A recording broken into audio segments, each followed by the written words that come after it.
आवर्त सारणी से रिलेटेड पूछे जा रहे हैं। चलिए स्टार्ट करते हैं। पहला प्रश्न कि तत्वों के भौतिक और रासायनिक गुण उनके परमाणु भारों के क्या होते हैं? तो आवर्त फलन होते हैं। तत्वों का पहला वर्गीकरण किस वैज्ञानिक ने किया? तो डुबे रेनर ने किए थे। चांदी का परमाणु क्रमांक कितना होता है? तो 47 होता है। और सोडियम के परमाणु क्रमांक की बात करें तो 11 होता है। किस वैज्ञानिक ने सर्वप्रथम आवर्त सारणी के निर्माण किया? तो इनका नाम है मेंडलीफ। और अगला प्रश्न है कि आधुनिक आवर्त सारणी में आवर्तों की संख्या कितनी होती है? तो 7 होती है। आवर्त सारणी में मनुष्य द्वारा निर्मित तत्व होता है कैलिफोर्नियम होता है। ऑक्साइड के तीसरे और चौथे समूह का सामान्य गुण धर्म क्या होता है? तो एक होता है बेसिक और दूसरा होता है एसिडिक होता है। रेडॉन के परमाणु क्रमांक की बात करें तो 86 होता है। और सिलिकॉन के परमाणु क्रमांक होता है 14। पोटेशियम के परमाणु क्रमांक होता है 19। हाइड्रोजन स्पेक्ट्रम की व्याख्या सर्वप्रथम किसने की? तो नील बोर ने की थी। हीलियम के स्पेक्ट्रम किसके बराबर हम देख सकते हैं? तो लिथियम आयन के। आयोडीन एक क्या होता है? तो एक ऋणावेशित आयन होता है। और अगला प्रश्न यहाँ पर है कि धनायन किस प्रकार के बनते हैं? तो धनायन जो है इलेक्ट्रॉन को त्याग कर धनायन बनता है। पोलोनियम के परमाणु क्रमांक की बात करें तो 84 होता है। और अगला प्रश्न है दोस्तों यहाँ पर कि किसका परमाणु क्रमांक पोलोनियम से ज़्यादा होता है? तो सोडियम का। क्लोरीन के दो आइसोटोप कौन कौन से होते हैं? तो एक होता है 35, एक दूसरा होता है 37। आवर्त सारणी में कुल कितने पीरियड होते हैं? तो 7 होते हैं पीरियड। पहला पीरियड में प्रथम स्थान पर क्या होता है? तो हाइड्रोजन होता है। दूसरा यानी अंतिम स्थान पर होता है हीलियम। बहुत इंपॉर्टेंट प्रश्न है। फास्फोरस के परमाणु क्रमांक कितना होता है? तो 15 होता है। ऑक्सीजन के परमाणु क्रमांक होता है 8 होता है। आवर्त सारणी में क्रमशः सबसे छोटा एवं बड़ा तत्व कौन सा होता है? तो सबसे छोटा की बात करें तो हाइड्रोजन होता है। और सबसे बड़ा जो होता है सीजियम होता है। कौन सी अक्रिय गैस वायुमंडल में नहीं पाई जाती? तो रेडॉन नहीं पाई जाती है। और सारणी के किसी समूह में ऊपर से नीचे जाने पर आयनन ऊर्जा में क्या परिवर्तन होता है? तो रासायनिक बंधुता जो होती है जो घटने लगती है। अक्रिय गैसों में मुक्त इलेक्ट्रॉन की संख्या कितनी होती है? तो 0 होती है। बहुत इंपॉर्टेंट प्रश्न है दोस्तों। और पारा के परमाणु क्रमांक होता है 80 होता है। नियोन के परमाणु क्रमांक होते हैं 10। आवर्त सारणी में किसी तत्व के बाईं से दाईं ओर जाने पर परमाणु आकार में क्या होता है? तो घटता है। और अगला प्रश्न यहाँ पर है कि परमाणुओं के मध्य इलेक्ट्रॉनों की साझेदारी से बनने वाला बंध क्या कहलाता है? तो सहसंयोजक बंध कहलाता है। मैग्नीशियम के परमाणु क्रमांक होते हैं 12। लिथियम के परमाणु क्रमांक होते हैं 3। सहसंयोजी यौगिक का एक उदाहरण क्या है? तो CHCl3 है। और सहसंयोजी बंध का एक उदाहरण है HCl है। बहुत इंपॉर्टेंट प्रश्न है दोस्तों। और अगला प्रश्न यहाँ पर है कि आवर्त सारणी में वर्गों की संख्या कितनी होती है? तो 18 होती है। आवर्त सारणी में गैसों की कुल संख्या की बात करें तो 11 होता है। आवर्त सारणी में सबसे भारी धातु कौन सा होता है? तो ओस्मियम होता है। सर्वाधिक गैस वाला वर्ग कौन सा होता है? तो शून्य वर्ग या अक्रिय गैस होता है। बहुत इंपॉर्टेंट प्रश्न दोस्तों कि सर्वाधिक गैस वाला वर्ग कौन सा होता है? तो शून्य वर्ग इसे आप कह सकते हैं या अक्रिय गैस भी कह सकते हैं। आवर्त सारणी में सबसे क्रियाशील धातु की बात करें तो फ्लोरीन है। बहुत इंपॉर्टेंट प्रश्न है। आयोडीन के परमाणु क्रमांक होते हैं 53। सोडियम को किस द्रव में रखा जाता है? तो केरोसिन में रखा जाता है। कोबाल्ट के परमाणु क्रमांक होते हैं 27। फ्लोरीन के परमाणु क्रमांक होते हैं 9। मेंडलीफ के आवर्त सारणी में तत्वों का आधार क्या है? तो परमाणु द्रव्यमान है। आधुनिक आवर्त सारणी में तत्वों का वर्गीकरण आधार क्या है? तो इसका है परमाणु संख्या है। मेंडलीफ ने तत्वों के बढ़ते हुए क्रम में वर्गीकृत किया है, परमाणु द्रव्यमान के अनुसार किया है। आवर्त सारणी में उदग्र स्तंभ को क्या कहा जाता है? तो वर्ग कहा जाता है। आवर्त सारणी में क्षैतिज स्तंभ को क्या कहा जाता है? आवर्त कहा जाता है। बहुत इंपॉर्टेंट प्रश्न है दोस्तों। पिछली बार बहुत बार एग्जामों में पूछे गए प्रश्न है। कैडमियम के परमाणु क्रमांक होते हैं 48। त्रियक नियम का प्रतिपादन किस वैज्ञानिक ने दिया था? तो डुबे रेनर ने दिए थे। अष्टक नियम का प्रतिपादन किस वैज्ञानिक ने दिया? तो न्यूलैंड्स ने। बहुत इंपॉर्टेंट प्रश्न दोनों प्रश्न दोस्तों। आवर्त सारणी में वर्ग 1 के तत्व क्या कहलाते? तो क्षार धातुएं कहलाते हैं। आवर्त सारणी में वर्ग 2 के तत्व कहलाते हैं क्षारीय मृदा धातुएं।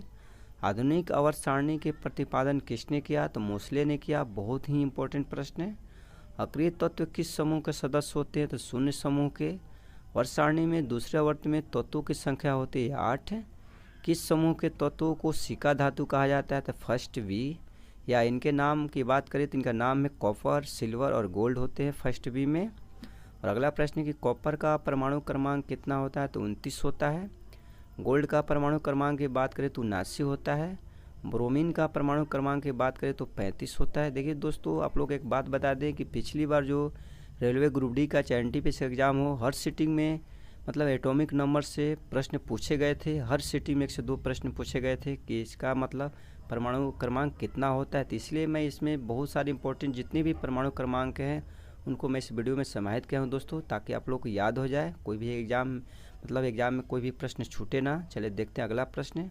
अगला प्रश्न है कि वे अधातु जो कमरे के ताप पर द्रव अवस्था में पाई जाती है वे हैं ब्रोमीन है। और नेक्स्ट प्रश्न यहाँ पर है कि, और अगला प्रश्न यहाँ हम देखते हैं हम लोग दोस्तों, ब्रोमीन के बाद यहाँ प्रश्न है कि धातु जो कमरे के ताप पर द्रव अवस्था में पाई जाती है उनका नाम क्या है। तो उनका नाम पारा है। सबसे कठोर धातु की बात करें तो हीरा है। सबसे कठोर धातु की अगर बात करें तो प्लेटिनम है। कौन सा धातु है जिसमें धातुई चमक पाई जाती है। तो ये होता है आयोडीन होता है। और नेक्स्ट प्रश्न यहाँ पर है कि एक मात्र धातु जो विद्युत का सबसे अच्छा चालक है उनका नाम क्या है। तो उसका नाम है ग्रेफाइट। आवर्त सारणी में सबसे छोटा पीरियड कौन सा होता है। तो फर्स्ट पीरियड होता है। ग्रुप 3 से लेकर 12 तक मतलब कौन से पीरियड के जो पीरियड जो है ग्रुप 3 से लेकर 12 तक कहलाती है संक्रमण धातु कहलाती है। ग्रुप 18 को क्या कहा जाता है। तो ग्रुप 18 को निष्क्रिय गैस कहा जाता है। ग्रुप 17 को कहा जाता है हैलोजन। और ग्रुप 16 को कहा जाता है चैल्कोजन। और ग्रुप 13 को कहा जाता है बोरोन फैमिली। और ग्रुप 14 को कहा जाता है कार्बन फैमिली। और ग्रुप 15 की बात करें तो नाइट्रोजन फैमिली कहा जाता है। बहुत इंपॉर्टेंट प्रश्न दोस्तों, जितने भी आप लोग देख रहे हैं ये ग्रुप से रिलेटेड प्रश्न बहुत बार एग्जाम में पूछे गए हैं, रेलवे ग्रुप डी का चाहे एनटीपीसी का एग्जाम हो। और अगला प्रश्न देखते हैं हम लोग। अगला प्रश्न है कि सबसे पहला नॉन मेटल धातु कौन सा है। तो हीलियम है। दूसरा नॉन मेटल कौन सा है। तो कार्बन है। सबसे पहला मेटल कौन सा है। तो लिथियम है। हाइड्रोजन धातु एवं अधातु दोनों है, यानी हाइड्रोजन को हम धातु में अधातु दोनों कर सकते हैं। उपधातु कौन कौन से होते हैं। तो उपधातु की संख्या देखिए यहाँ पर है, बोरोन है, सिलिकॉन है, जर्मेनियम है, आर्सेनिक है, एंटीमनी है और पोलोनियम है। और अगला प्रश्न यहाँ पर है कि हीलियम का परमाणु क्रमांक होता है 2, नियोन का परमाणु क्रमांक होता है 10, और आर्गन का परमाणु क्रमांक की बात करें तो होता है 18, और रेडॉन का परमाणु क्रमांक होता है 86, और कैल्शियम का परमाणु क्रमांक की बात करें तो इसका 20 होता है। क्षार धातुओं को आवर्त सारणी के किस समूह में रखा जाता है। तो फर्स्ट ए के तहत रखा जाता है। शून्य इलेक्ट्रॉन सजातीयता किस में होती है। तो नियोन में होती है। पृथ्वी पर सबसे अधिक मात्रा में पाया जाने वाला तत्व कौन सा है। तो ऑक्सीजन है। सबसे अधिक मात्रा में पृथ्वी पर पाया जाने वाला धातु तत्व की बात करें तो एल्यूमिनियम है। आधुनिक आवर्त सारणी में तत्वों को व्यवस्थित किया जाता है बढ़ती हुई परमाणु संख्या के आधार पर। और अगला प्रश्न है कि पोलोनियम तत्व की खोज किसने की। तो मैरी क्यूरी ने। आवर्त सारणी में दीर्घ रूप किस सिद्धांत पर आधारित है। तो ऑफबाउ के सिद्धांत पर आधारित है। कौन से दो तत्वों का नाम आवर्त सारणी में फ्रांस के नाम पर है। तो फ्रेंसियम एवं गैलियम है। आवर्त सारणी में धातुओं का स्थान किस ओर होता है। तो मध्य में होता है। तो दोस्तों देखिए, आप लोग अगर वीडियो अच्छा लग रहा है दोस्तों तो लाइक सब्सक्राइब करना मत भूलिएगा, क्योंकि मेरे चैनल पर पर डे 1 से 2 वीडियो अपलोड किए जाते हैं दोस्तों। मिलते और देखते हैं अगला प्रश्न यहाँ पर। और अगला प्रश्न है कि आवर्त सारणी में एक समूह के तत्व रखे जाते हैं समान रासायनिक गुण के आधार पर रखे जाते हैं।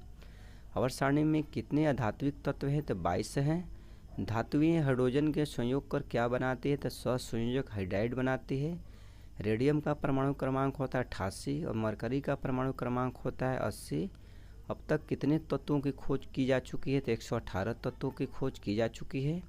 आवर्त सारणी में धातुओं की कुल संख्या होती है 22। आवर्त सारणी में सबसे हल्की अधातु गैस कौन सी है। तो इनका नाम है हाइड्रोजन। किस धातु को चाकू से नहीं काटा जा सकता है। तो बोरियम को।